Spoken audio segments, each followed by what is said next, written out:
Even the Joint Economic Committee of the U.S. Congress admitted that there is a mere 40% success rate of all World Bank projects. In the late 1960s, the World Bank intervened in Ecuador with large loans. During the next 30 years, poverty grew from 50% to 70%. Under or unemployment grew from 15 to 70%. Public debt increased from 240 million to 16 billion, while the share of resources allocated to the poor went from 20% to 6%. In fact, by the year 2000, 50% of Ecuador's national budget had to be allocated for paying its debts. It is important to understand the World Bank is, in fact, a U.S. bank, supporting U.S. interests. For the United States holds veto power over decisions, as it is the largest provider of capital. And where did it get this money? You guessed it. It made it out of thin air through the fractional reserve banking system. Of the world's top 100 economies, as based on annual GDP, 51 are corporations, and 47 of that 51 are U.S.-based. Walmart, General Motors, and Exxon are more economically powerful than Saudi Arabia, Poland, Norway, South Africa, Finland, Indonesia, and many others. And as protective trade barriers are broken down, currencies tossed together and manipulated in floating markets, and state economies overturned in favor of open competition and global capitalism, the empire expands. You get up on your little 21-inch screen and howl about America and democracy. There is no America.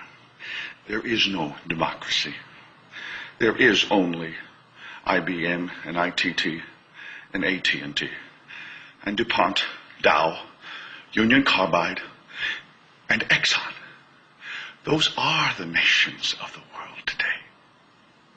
What do you think the Russians talk about in their councils of state? Karl Marx?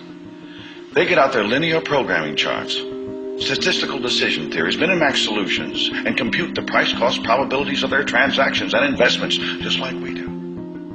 We no longer live in a world of nations and ideologies, Mr. Beale. The world is a college of corporations, inexorably determined by the immutable bylaws of business. The world is a business, Mr. Beale.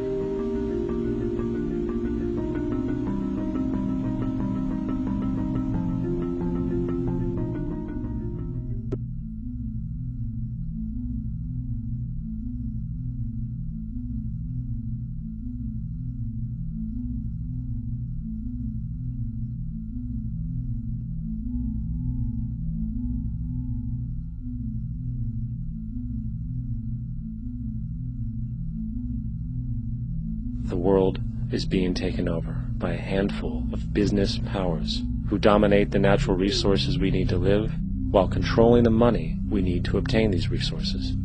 The end result will be world monopoly, based not on human life, but financial and corporate power.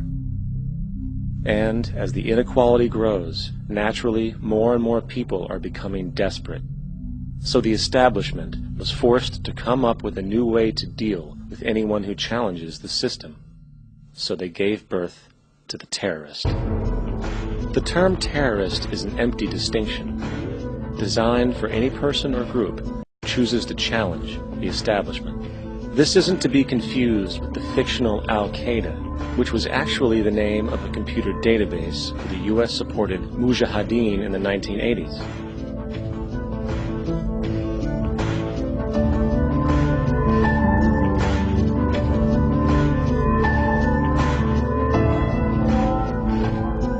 In 2007, the Department of Defense received $161.8 billion for the so-called global war on terrorism. According to the National Counterterrorism Center, in 2004, roughly 2,000 people were killed internationally due to supposed terrorist acts. Of that number, 70 were American. Using this number as a general average, which is extremely generous, It is interesting to note that twice as many people die from peanut allergies a year than from terrorist acts. Concurrently, the leading cause of death in America is coronary heart disease, killing roughly 450,000 each year. And in 2007, the government's allocation of funds for research on this issue was about $3 billion. This means that the U.S. government in 2007 spent 54 times the amount for preventing terrorism than it spent for preventing a disease which kills 6,600 times more people annually than terrorism does. Yet, as the name terrorism and Al-Qaeda are arbitrarily stamped on every news report relating to any action taken against U.S. interests, the myth grows wider.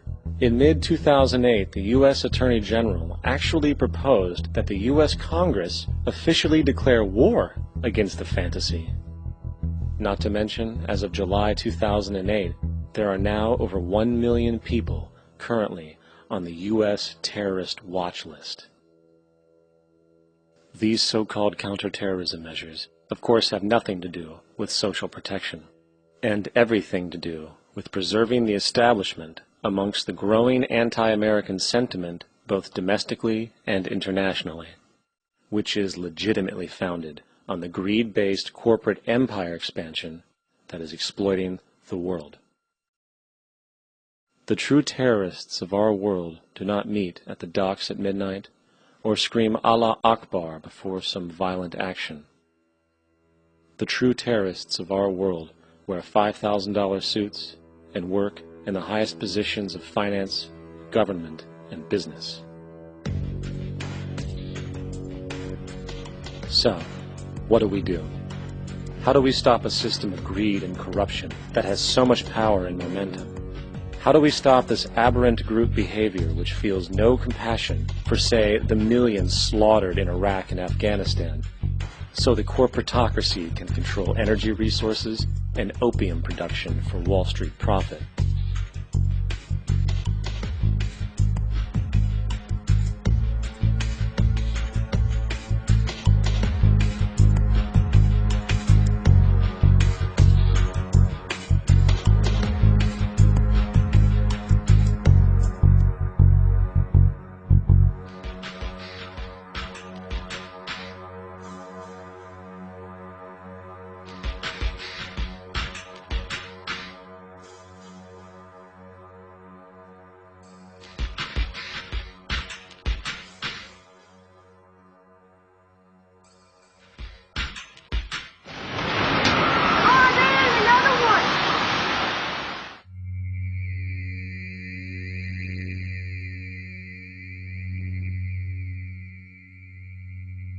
How do we stop a system of greed and corruption that condemns poor populations to sweatshop slavery for the benefit of Madison Avenue?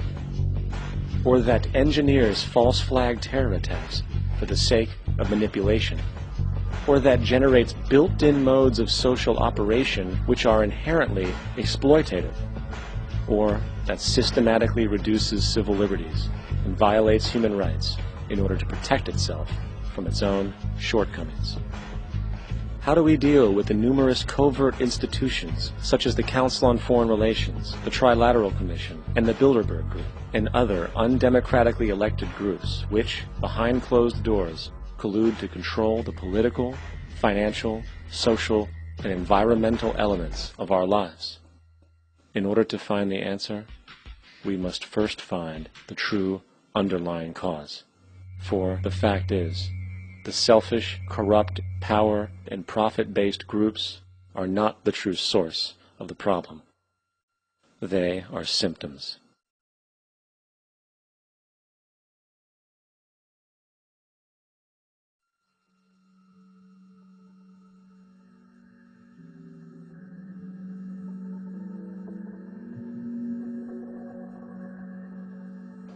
My name is Jock Fresco.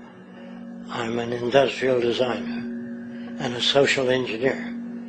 I'm very much interested in society and developing a system that might be sustainable for all people.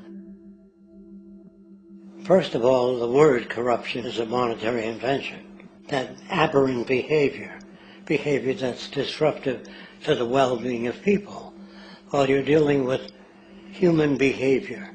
And human behavior appears to be environmentally determined, meaning if you were raised by the Seminole Indians as a baby, never saw anything else, you'd hold that value system. And this goes for nations, it goes for individuals, for families. They try to indoctrinate their children to their particular faith and their country and make them feel like they're part of that. And they build a society which they call established. They establish a workable point of view and tend to perpetuate that, whereas all societies are really emergent